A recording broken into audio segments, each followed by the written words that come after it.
Il était une fois Kevin. Il avait 14 ans. Un adolescent ivoirien, fils unique, aimé, choyé, comme tant d'autres dans nos quartiers populaires. Il jouait simplement dans la cour de son immeuble à Yopougon. Une scène anodine, en apparence. Une scène de vie. Et pourtant, ce jour-là, la mort est entrée sans prévenir. Pas la maladie, pas le hasard. Un coup de matraque. Un geste répété jusqu'à l'irréparable. Un uniforme qui devait protéger et qui aurait frappé jusqu'à tuer. L'enquête suit son cours. La présomption d'innocence demeure. Mais une mère pleure, inconsolable. Et c'est toute la Côte d'Ivoire qui devrait se taire un instant et réfléchir.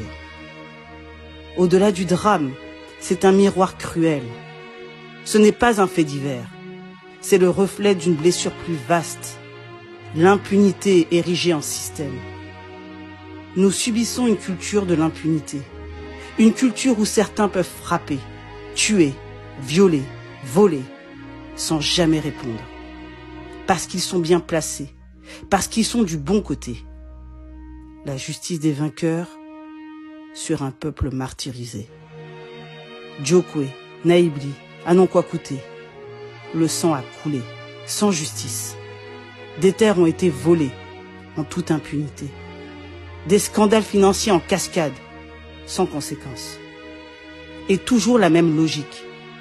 Quand on est du bon camp, on passe entre les mailles du filet.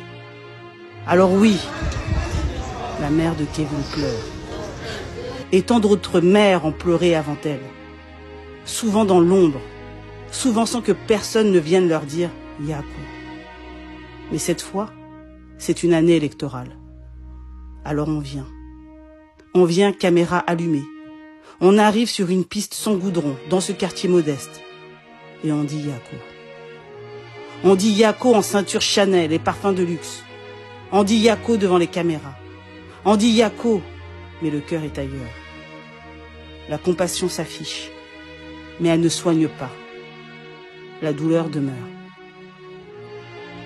Et pendant que 2 ministres défilent sur une piste sans goudron et jouent la mise en scène du chagrin, la mère, elle, reste seule avec sa douleur.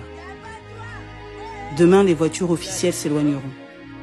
Le quartier retombera dans son silence. Mais une question demeure. Combien d'enfants comme Kevin tomberont encore? Ce n'est pas un fait divers. C'est un avertissement. Ce n'est pas une tragédie isolée. C'est un système qui craque. Nous voyons un État prompt à jeter les opposants en prison, mais qui est incapable de garantir la sécurité d'un enfant. Il est temps de demander pour qui il gouverne, dans l'intérêt de qui. En fait, ils nous ont déjà répondu. Rappelez-vous, il y a quelques jours, un ancien Premier ministre suppliait pour un 4e mandat. Ne nous laissez pas. Et si vous ne voulez pas le faire pour nous, pardon, faites à cause de Allah. À cause de Dieu? Vraiment? En tout cas, pas pour le peuple. Pas dans l'intérêt du peuple. Alors oui, parce que ce drame est sous les projecteurs, la justice ira sans doute à son terme. Mais il y a combien de Kevin hors caméra? Il y a combien de mères qui pleurent dans l'ombre? Il était une fois Kevin, dans le pays qu'on dit émergent. Aujourd'hui, Kevin n'est plus. Et ceci n'est pas une histoire.